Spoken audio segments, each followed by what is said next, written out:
the Ekajina say, Baby Eduno, and say in a can boom. Na baby assembly done yaduto. See, I hear any and cast them we are. Why hana? Yet it was ana near Marseille. And there you were on Mampenia, Wabetuma, Yaduama, we are shenanza.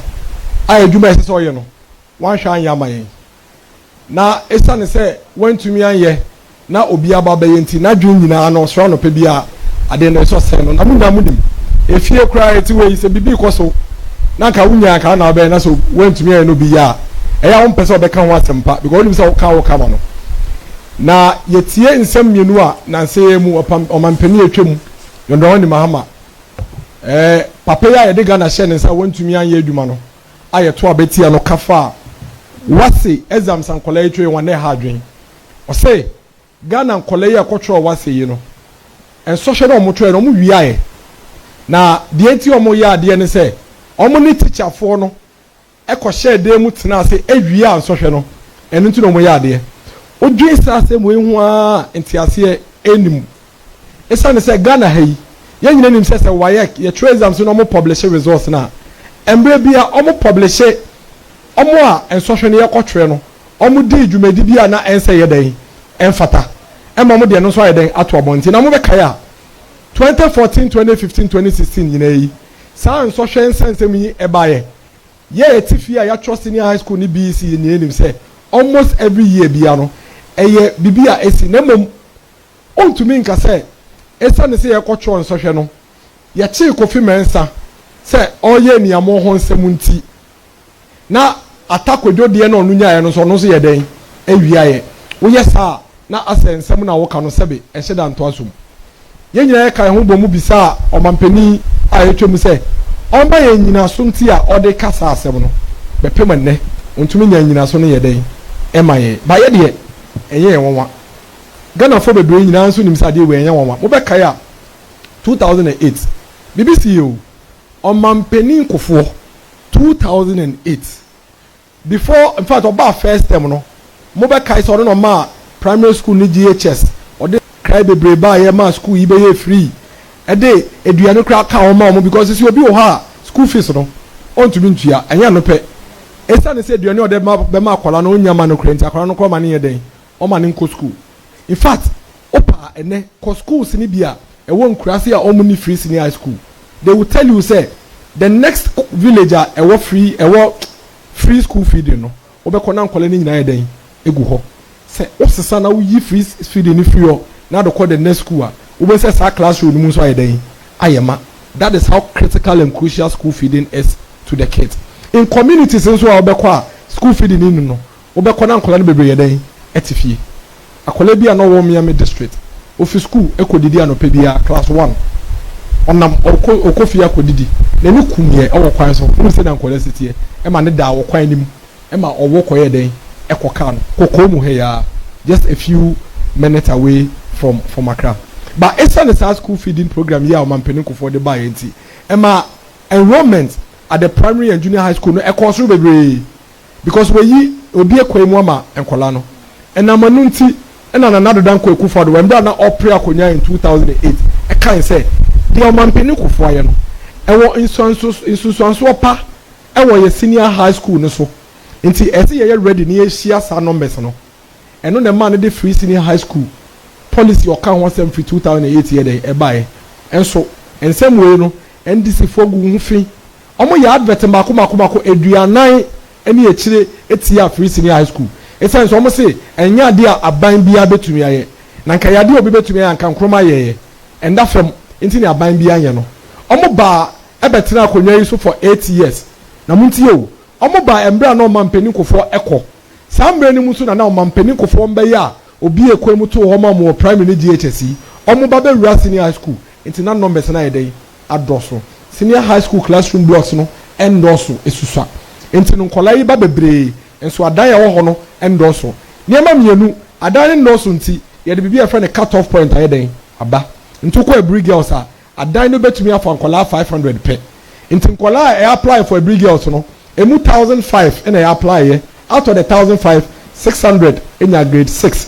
Omo maka nya between grade 8 and 10 and so akola nya grade 8 ne 10 no yes wa born to me nko every girls ni ye yi na kotena enchen esane say every girls adan wo na ye den endoso it take 8 good years and sanana dan kweku for enye ho kwan aba na ode free senior high school ye den eba 2017 ye de free senior high school ba ye munyina mu hu esonso in kolado a epese okoso kadi school no e double ye esena adan on betemu ye den eni ho eno na ma ye de double track ba ye ne yesisi adan ni bebre ama schools ni bebre nya adan when you go to a lot of these schools oko every girls numbers na double oko preseka omukura times 2 Miami Chrome Okwapaman school numbers no aye times 2 esa the school die dormitory blocks any dining halls abaya den esi aka ho adenti and the say akwala bi eketre fie esa ne say abaya ntumi ensi school die adenti and the say yema encollege school fees ne bo odin esa ne say yepese yete so na bi mu katre fie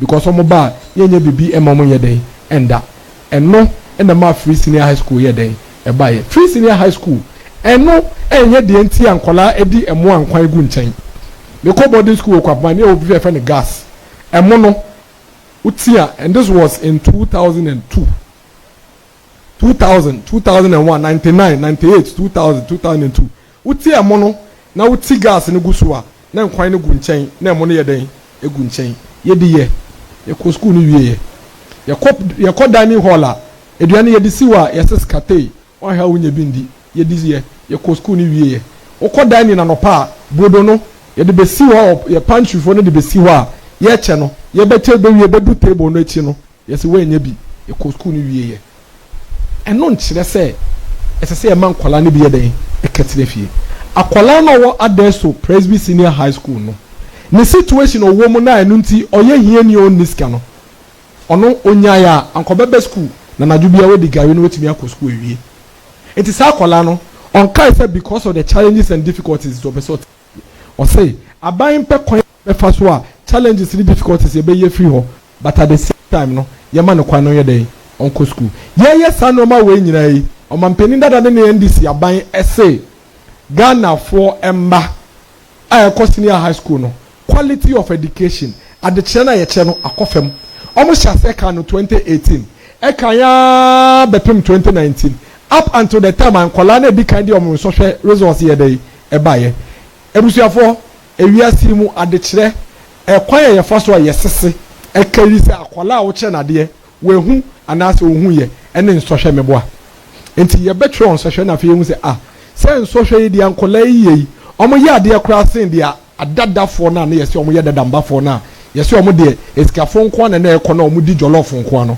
omo nso hwe no enefo no omo ye ade se omo na chere say ene no additional kwanim ese yomo anameboa but esa ne say omampanin dada ene ne party egu hu finti na enimo aka omo enimguase aka omo omo afere na say obeji say wa afere nti de obeka ne say omo ya ade because omo wiaye I say wona okra ete compound house na de bia oka asemtiawo de bia oka asemtiawo na so de wontumi ye baby na ade be kire obe mu say waye den waye o say oho we anye we anka wontumi nye sa pe na NDC ene omo kendi for eden eye efa free senior high school en kola hu de e ka nyina ne say ye gitumu de hia ne say akola bi enye school no ko be ye gitumu say challenges ne difficulties ye den e wo ho it was there in 1999 challenges here wo enei it was there in 1998 na wo ho 2000 na wo ho 2001 dia eye aban aso DSS say ye ne say embre bia no ye behwe ne ya sakra ne emem ne ya ma ne ma ye den akonanim na mo ye nka da say esa ne say your challenges ni difficulties nti ye the free senior high school be den e beto nchen ya che ewia wei sakra ye de ba TVET ana technical ne vocational enka na technical ne vocational sebe ye se kola abon na ekọ nkola no ye checha na ye se okosia vocational school ye se kola we don ya de ye fa no technical school we have embraced for a very long time ye the TVET no ana technical no ya ye no ya dane no upside down okọ broche memu a Singapore Indonesia Korea ne Japan ne ade a ye nkola aben na ko technical and vocational school because omo no mokoba e cars omo no mokoba eye microphone omo no mokoba eye efene se mobile phones ene mo hwe emfoni ni videos e da kire mu ya e wo Ghana ha ya the workshops are you use wo Germany workshops say so South Korea, Singapore, Indonesia, and Edia Bagana. Ye gidi say and fif kakra be free and ne ekono. Niema bebre be sakra e magana 4 months so etumene amaya hodo nkola ye dey apre akomanim. Empempe so ye wo ene one prepare wo ba no ama na ye ready for future e dey enimu a embre no so a obekechiri. Enu nti ena sa wote se o mampani bi a obetwem e ka se ye num pempe so e se ye ma tableta na wase ne hu ene ye wo Ghana phobia ye ma e wo class 1 so mu kura laptops MacBook ye wo Ghana phobia ye wo nkonala 3 months no tablet amano ye wo nkola tablet 6 months na tablet e da kola empaso mumbi se mampani a wotwem se ne mani nyina omumu hwan e na no wo primary school kra no ni tablet e ba na yen a yaka yen ba de aban tumi nto tablet ma de yen use wo ba etumi use tablet wo bra osua na ye de yen ma wo bra wo secondary school no o use tablet a enye ye de ye se enye de a ono ka ene ye de be ya adwuma de bebo aga na fo mba de bebo aga na awofo de bebo aga na teacherfo ene ye de be ya adwuma o mampeni Dr. Mahmood ba o mi asem o ka nyina ne se nyoma ye aye nyina yaka won se mi nyina yi ye to aba ma no no mbebo ho ban owo nepa bebre a ode betoa ne mepa a yaye so se ne be ya ye bebo nepa a yaye ho ban vocational schools a me kireye STEM schools a me kireye creative art schools a me kireye model GHS schools a me kireye ocho modern KG blocks a me kireye nyina yi esese ye de sa nepa ye den ebe wiye san from so bi na ye 2008 aye dane tumi ema NDC aban after president Kufo omo sign and the pa president Kufo aye nyina omo ntumi ambo ho ban ato aso no ye mpese ye be ye san from so no come 2024 niema bebre and aban we aye in the education sector dodo na so na aka ye wie ya esese ye eto aso de ye ka nyina ne se momma Dr. Mahmood Bawumia kwan na ono so ne de ewo ne mu no ombeye ne ye hwe omampeni dada de obeye no wabeye wie with the vice president with the president the obetuna e bia de ye hu ye ma Dr. Mahmood Bawumia kwan no no so meye ne de no no so emfanche Ghana mai ye da mase bebre nya munhia mu nyina se mo be kan ye ho Saturday. Hello. And we'll take a few questions and then we'll wrap up, please. Hello. Hello.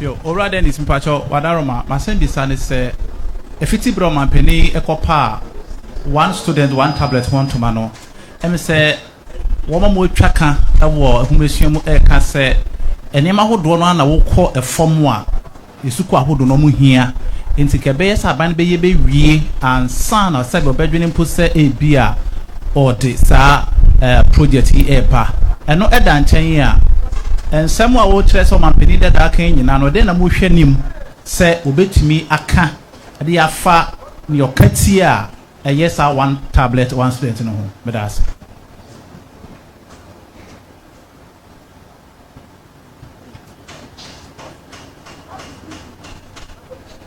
I think say it's very simple already, you know.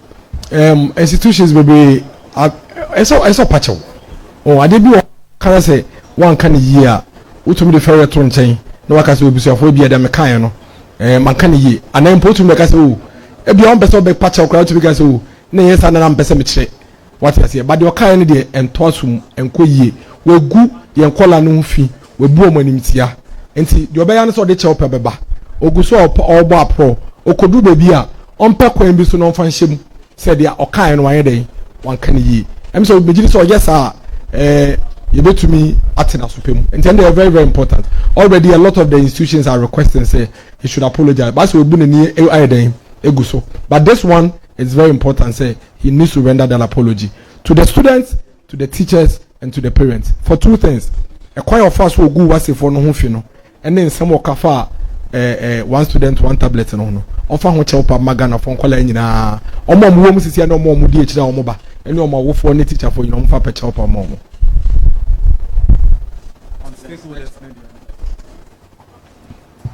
Mr. Aboagye, good evening. Please allow me ask this question, and we will not be able to leave here if we don't ask it. I'm sure you've come across the latest poll from Global Info Analytics from the perspective of the campaign team. How receptive are you of this report, and what do you make of it? How are you preparing around it? Thank you. Well, on this, we received several research and reports from several institutions. There is not a single organization that is an authority over electoral polling, and we have about 4, 5, 6 of them that we work with. Unfortunately, it looks at this particular poll that you reference is one that we never receive their indices that they use, and so we are unable to really do much with it. We'll be glad to receive it from them, but a lot of organizations, both local and global, constantly send us email, send us this report, and they give us very detailed, insights into the report. Who are you, which people are you talking to? For example, if you come to this building and come and talk to 10 people, you should be sure 95% to be for NDC, and so if you go for MPP, and so if you go to issue a report and say the area we are, 95% say they will vote for MPP, you got your polling wrong. So we receive every polling with open mind. We analyze it, but most importantly, it's not the figures. We look at the commentary and the feedback in those reports, and then we fine tune ourselves to make sure that we are doing the right thing. So we are looking at it, but we don't have much we can do about that particular one because it doesn't tell much. It looks very scanty. It really doesn't tell of a polling that was done properly. If we compare it to the other polls and other reports that we've received, but once they send it to us with the details, we will definitely do some work with it. We are open to any form of polling and research. Ours is to look at it and improve upon the areas that we are falling short until the D-Day. Last question, okay. Okay, thank you. On the back of former President Mohammed's comment on the free SHS, he mentioned on several platforms that his main interest is to review the implementation of the policy and not necessarily the policy itself. I mean, you have asked that if there's any proof that he has with whatever that he considers as a mistake or a flaw with the policy, he should come out. Secondly, I'll crave your indulgence if we can get some response.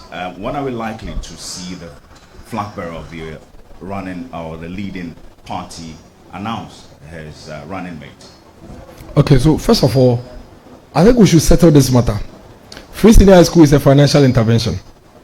We should put the policy into perspective. Free senior high school doesn't build schools. Free senior high school doesn't provide food. Free senior high school is not responsible for textbooks. Free senior high school is paying for that child's school fees that the parent that was going to take the child to the school would have paid. The government of Ghana, the Ministry of Education, the GS, has always had that responsibility to provide all these other things that come with secondary education. So if you say you review free senior high school, what exactly do you mean? Because free senior high school intervention is that bill that hitherto goes to the parent, and the parent will come to the bursar or the accountant to pay. That bill is being paid by the government. So review can simply mean one of these three. One, either you remove it completely and not pay, or you will say that, and we have actually had the NDC make the argument, that we should segregate and segment the beneficiaries of free senior high school so that some parents will pay and others will not pay. They have also said, or the third option is that you will let it stay.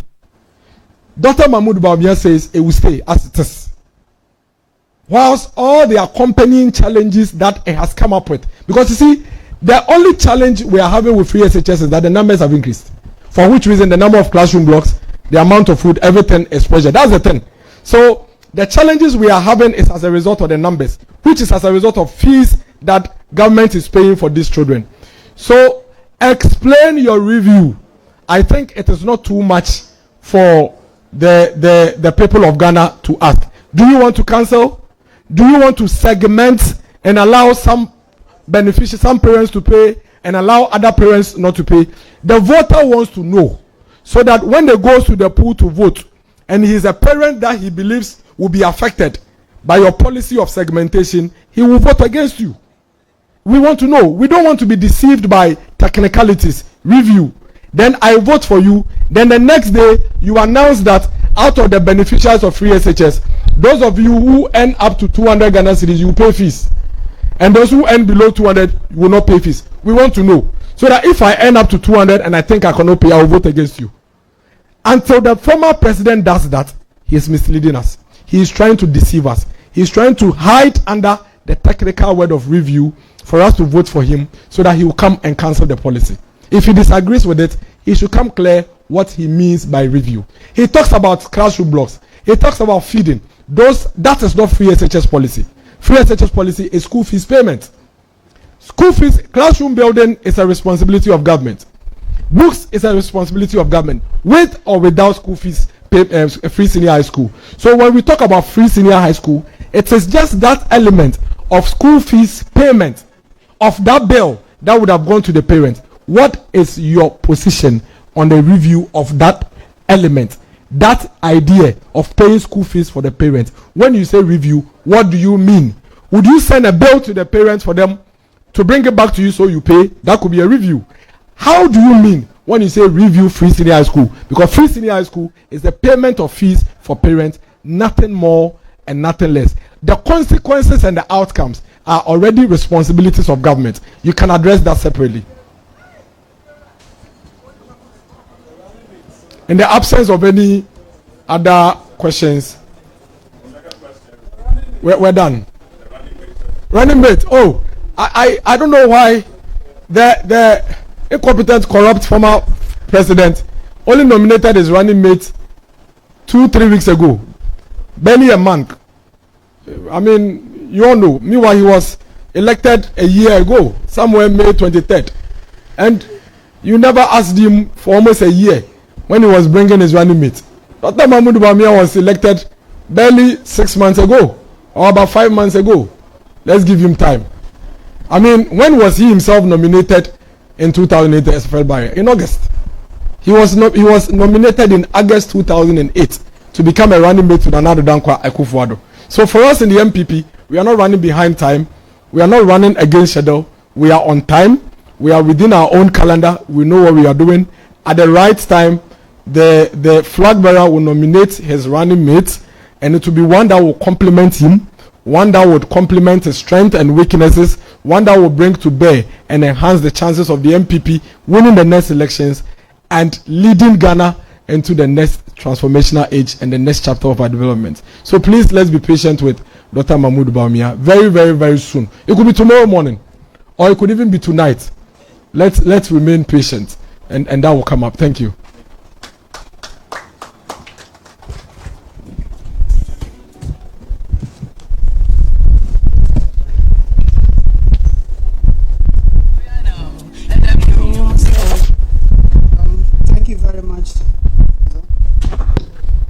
Thank you very much, Dennis. The content is loaded and the delivery is fantastic.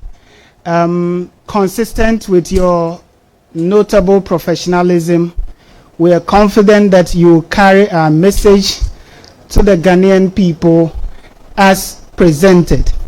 The questions and answer session was designed to provide clarity. It is our hope that the answers do not take precedence over the content of the delivery in the crafting of your stories.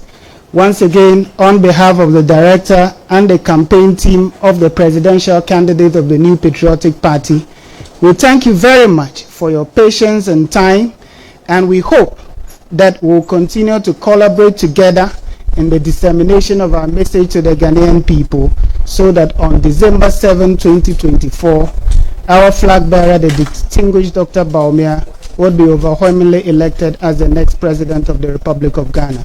We thank you once again for honoring our invitation. We're looking forward for our next press conferences, and we're looking forward for your support. Thank you once again.